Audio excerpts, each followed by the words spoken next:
Movie के start में हम ऑलमोस्ट 10 साल की छोटी सी प्यारी सी बच्ची को देखते हैं। इस बच्ची का नाम सोफी था, जो कि एक अजाइलम में रहती थी क्योंकि उसके पेरेंट्स की डेथ हो गई थी। सोफी को नींद ना आने की बीमारी थी, इसीलिए वो पूरी रात जाकर गुजारती थी और अजाइलम में फिरती रहती थी क्योंकि उसे पूरी रात ही नींद नहीं आती थी। और हर बच्चे की तरह उसका भी एक डर था कि एक बाबा जी हैं जो रात के अंधेरे में आते हैं और बच्चों को उठा कर ले जाते हैं और फिर वो इन बच्चों को मारकर खा लेते हैं। एक रात जब सब सो रहे होते हैं तब विंडो के पास से उसे बिल्ली की आवाज सुनाई देती है। अब क्योंकि उसे नींद नहीं आ रही थी, इसीलिए उसे देखने के लिए बाहर जाती है। वो जब बालकनी में होती है तो देखती है कि कुछ बिल्लियों ने डस्टबिन को गिरा दिया है। फिर सडन वो देखती है कि बिल्डिंग के पीछे से एक जायंट कार डस्टबिन को उठाकर उसकी जगह पर रख देता है। इसके बाद बिल्डिंग के पीछे से एक काफी बड़ा जायंट बाहर आता है। सोफी उस जायंट को देख चुकी थी और वो भी सोफी को देख चुका था। उसे देखकर वो डर जाती है और जल्दी से अपने बिस्तर पर चली जाती है, लेकिन वो जायंट विंडो से हाथ अंदर डालकर सोफी को उठा लेता है और उसे अपने साथ ले जाता है। हम देखते हैं कि ये जायंट इंसानों के सामने नहीं आता था और जब उसके रास्ते में कोई इंसान आता था तो वो किसी न किसी तरह खुद को छुपा लेता था और फिर सबकी नजरों से बचते हुए वहाँ से निकल जाता है। फिर वह सोफी को भी अपने साथ लेकर एक दूसरी दुनिया में आ जाता है और ये दुनिया थी जायंट्स की दुनिया, यानी यहाँ पर सिर्फ जायंट्स रहते थे। सोफी देखती है कि ये तो एक काफी बड़ा घर है और वहाँ की हर एक चीज जायंट्स की तरह ही बड़ी थी। सोफी वहाँ से भागने की कोशिश करती है, जिस पर वो जायंट कहता है कि यहाँ से भागने का कोई भी रास्ता नहीं है, इसीलिए तुम यहाँ से कहीं भी नहीं जा सकती। ये सुनकर वो डर जाती है। वो नोटिस करती है कि ये एक बूढ़ा जायंट है। वो जायंट सोफी को एक पैन पर रख देता है और बोलता है कि मुझे बहुत भूख लग रही है, मुझे इतनी भूख लग रही है कि मुझसे वो कंट्रोल ही नहीं हो रही है। सोफी समझ रही थी कि ये जायंट मुझे ही खाने वाला है। वो वहाँ पर और भी जायंट्स के हंसने की आवाजों को नोटिस करती है, इसीलिए वो उस बूढ़े जायंट से पूछती है कि क्या यहाँ पर और भी जायंट्स हैं, जिस पर वो बूढ़ा जायंट कहता है कि जी हाँ, यहाँ पर और भी जायंट्स हैं और वो सारे जायंट्स कैनिबल हैं, यानी वो इंसानों को कच्चा ही खा लेते हैं क्योंकि उन्हें किसी भी इंसान पर तरस नहीं आता और जो भी उनके हाथ लग जाता है वो उस इंसान को निगल जाते हैं। ये सुनकर सोफी और ज्यादा डर जाती है, इसीलिए वो बूढ़े जायंट से पूछती है तो क्या आप भी मुझे खा लेंगे, जिस पर वो बूढ़ा जायंट कहता है कि नहीं, मैं इंसानों को नहीं खाता क्योंकि मैं एक वेजिटेरियन जायंट हूँ, ना कि कैनिबल। और ये बूढ़ा जायंट सिर्फ एक वेजिटेबल ही खाता है जो टेस्ट में बिल्कुल भी अच्छी नहीं थी, लेकिन इसके बावजूद भी वो इंसानों को खाना नहीं चाहता और इससे ये बात जाहिर होती है कि वो एक अच्छा और रहमदिल जायंट है। वो उस बूढ़े जायंट से पूछती है कि अगर आप इंसानों को नहीं खाते तो फिर आप मुझे यहाँ पर क्यों लेकर आए हैं, जिस पर वो बूढ़ा जायंट कहता है क्योंकि तुमने मुझे देख जो लिया था और तुम मेरे बारे में वहाँ पर किसी को बता देती जिससे मेरी जान खतरे में पड़ सकती थी, जिससे इंसानों को हमारा पता चल जाता और वो यहाँ पर आ जाते और बाकी जायंट्स को भी मार डालते, और यही वजह है कि मुझे तुम्हें यहाँ पर लाना पड़ा और अब तुम अपनी सारी जिंदगी यहाँ पर मेरे साथ ही गुजारोगी। जिस पर सोफी कहती है कि नहीं, मैं तो यहाँ से भाग जाऊंगी, जिस पर वो बूढ़ा जायंट कहता है कि नहीं, तुम यहाँ से निकलने की गलती भी मत करना वरना बाहर बैठे जायंट्स को तुम पर तरस नहीं आएगा। ये कहकर वो बूढ़ा जायंट सोफी को एक बोर्ड पर रख देता है और उसे कहता है कि तुम थोड़ी देर रेस्ट कर लो, लेकिन सोफी को तो नींद ही नहीं आती थी। फिर वो देखती है कि वो जायंट अपने बैग से बड़ी बड़ी बॉटल्स निकाल रहा है। उन बॉटल्स में कोई चीज थी जो चमक रही थी। फिर वो उस जायंट से पूछती है कि इन बॉटल्स में क्या है, जिस पर वो जायंट कहता है कि इसमें ड्रीम्स हैं, यानी ख्वाब। जिस पर वो कहती है अच्छा, फिर तो ये मेरे किसी काम की नहीं है क्योंकि मुझे तो ड्रीम्स आते ही नहीं है और मुझे ड्रीम्स आएंगे भी कैसे क्योंकि मुझे तो नींद ही नहीं आती। फिर ये जायंट वो वाली बुक पढ़ने लगता है जो सोफी के पास थी। इस बुक में बहुत सारी कहानियां लिखी हुई थी। बूढ़ा जायंट उन कहानियों को पढ़ने लगता है जिस पर सोफी को नींद आ जाती है। इसके बाद वो बूढ़ा जायंट एक बोतल लेता है और उसमें से ड्रीम बाहर निकालता है। इतनी ही देर में सोफी की आंख खुल जाती है और वो देखती है कि वो बूढ़ा जायंट अभी सो रहा है, इसीलिए वो मौके का फायदा उठाकर उस घर से बाहर निकल जाती है और वहाँ से भागने की कोशिश करती है, लेकिन तभी उसे एक काफी बड़ा जायंट पकड़ लेता है और ये सच में उस बूढ़े जायंट की निस्बत काफी बड़ा जायंट था। सोफी उस जायंट को कहती है कि प्लीज मुझे यहाँ से जाने दो, लेकिन वो जायंट सोफी की एक नहीं सुनता और वो उसे निगल जाता है। इसके फौरन बाद सोफी की आंख खुल जाती है। इसका मतलब ये था कि सोफी एक ड्रीम देख रही थी। जागने के बाद वो उस बूढ़े जायंट से पूछती है कि मुझे पता है ये आपने किया है ना, क्योंकि ना तो मुझे नींद आती है और ना ही मुझे ड्रीम्स आते हैं,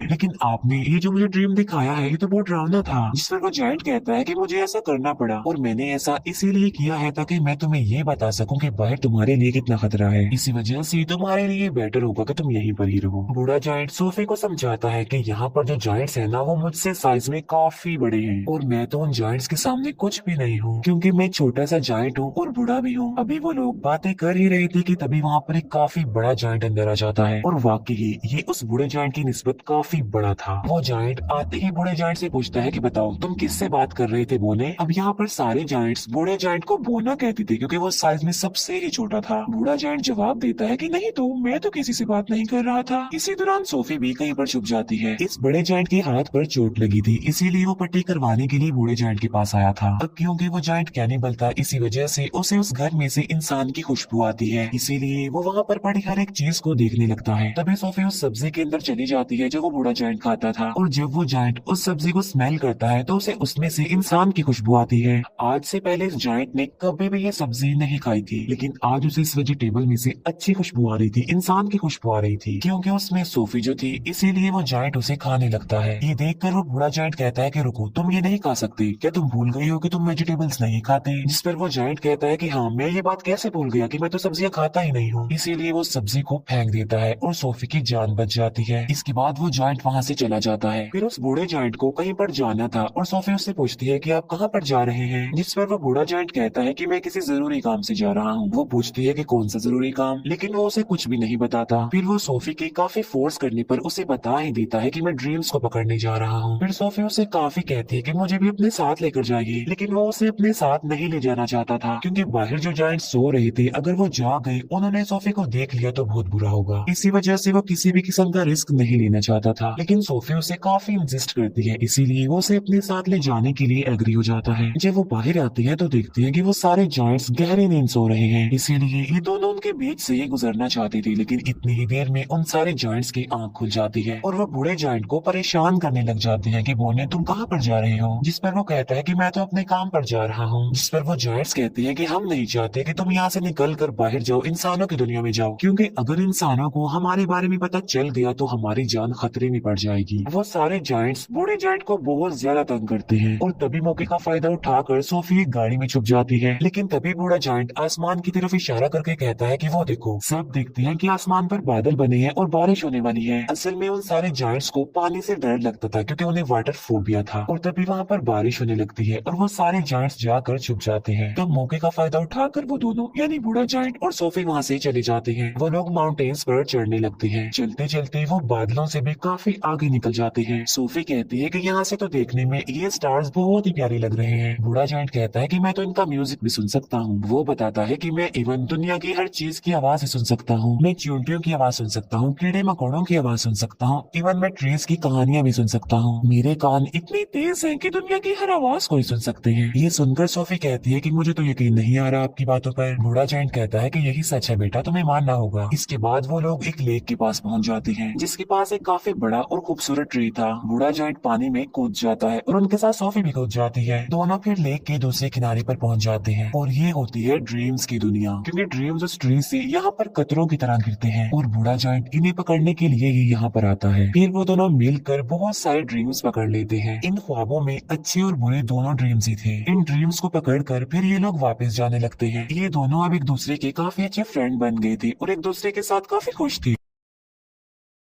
बूढ़ा जायंट उसे अपनी दुख भरी कहानी भी सुनाता है कि यहाँ पर सारे जायंट्स मुझे बोना कहते हैं, लेकिन फिर वो एक बात सोचकर खुश हो जाता है कि मुझे यहाँ पर कोई ऐसा भी मिला था जो मुझे बिग फ्रेंडली जायंट कहता था।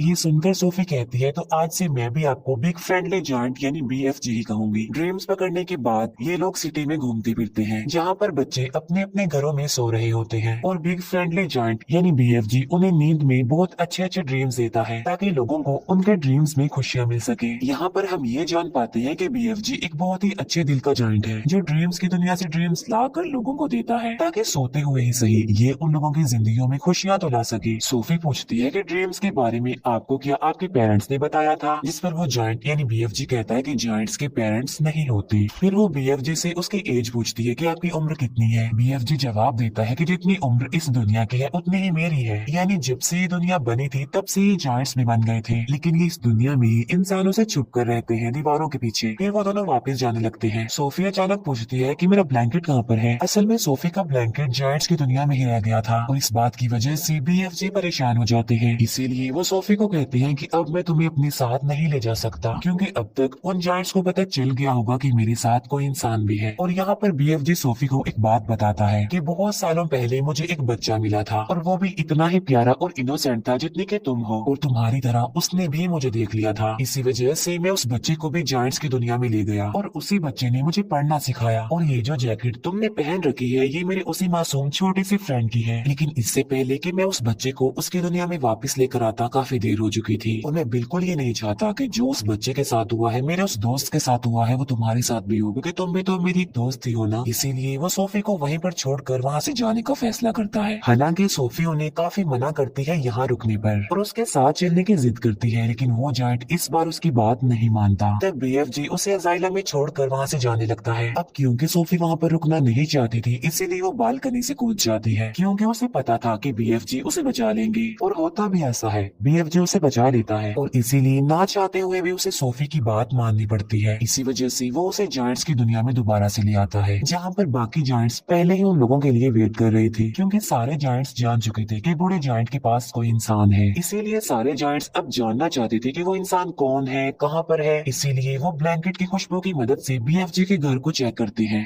और सारे सामान की तोड़ फोड़ कर देते हैं। लेकिन बीएफजी उस ब्लैंकेट को जला देता है जिसमें सोफी की खुशबू थी। फिर वो उन सारे जायंट्स को अपने घर से जाने के लिए बोलता है। सोफी वहाँ दीवार पर लगी एक पिक्चर को देखती है, जो कि प्रिंसेस की पिक्चर थी। उस पिक्चर को देखकर सोफी को एक आइडिया आता है, और वो बीएफजी को कहती है कि आप प्रिंसेस के लिए एक ड्रीम बनाएं, और उस ड्रीम में आप ये बताना कि जायंट्स की एक दुनिया पाई जाती है इसी दुनिया में, और वो सारे जायंट्स इतने खतरनाक है कि बच्चों को मारकर खा लेते हैं। और इसी ड्रीम में आप हम दोनों को भी शामिल कर लेना, ताकि जब हम प्रिंसेस के सामने जाएं तो वो हमें पहचान ले। ये सुनकर बीएफजी ऐसा ही करता है, और वो जायंट्स की दुनिया में रहने वाले सारे जायंट्स का एक ड्रीम बनाता है, और वो उस ड्रीम में खुद को और सोफे को भी डाल देता है, और साथ साथ वो सिटी के बहुत सारे मिसिंग बच्चों को भी डाल देता है। फिर वो उस ड्रीम को लेकर प्रिंसेस के घर के पास चले जाते हैं, और ये प्रिंसेस की नींद में वो ड्रीम डाल देते हैं, और प्रिंसेस वो सब कुछ देख लेती है जो ये प्रिंसेस को दिखाना चाहते थे। प्रिंसेस की जब आंख खुलती है तो वो बहुत ज्यादा डरी हुई होती है, क्योंकि ये एक डरावना ड्रीम था, क्योंकि जायंट्स बच्चों को खा रहे थे। प्रिंसेस इस ड्रीम के बारे में अपने केयर टेकर को भी बताती है, जिस पर वो केयर टेकर कहती है कि आप फिक्र मत कीजिए, ये आपका सिर्फ एक डरावना ड्रीम था। लेकिन जब वो न्यूज़पेपर पढ़ती है तो कहती है कि ये तो बहुत अजीब बात हो गई, क्योंकि कल रात बहुत सारे बच्चे मिसिंग हो गए थे अपने अपने घरों से, और ये सेम वैसा ही हुआ है जैसा आपने ड्रीम देखा है।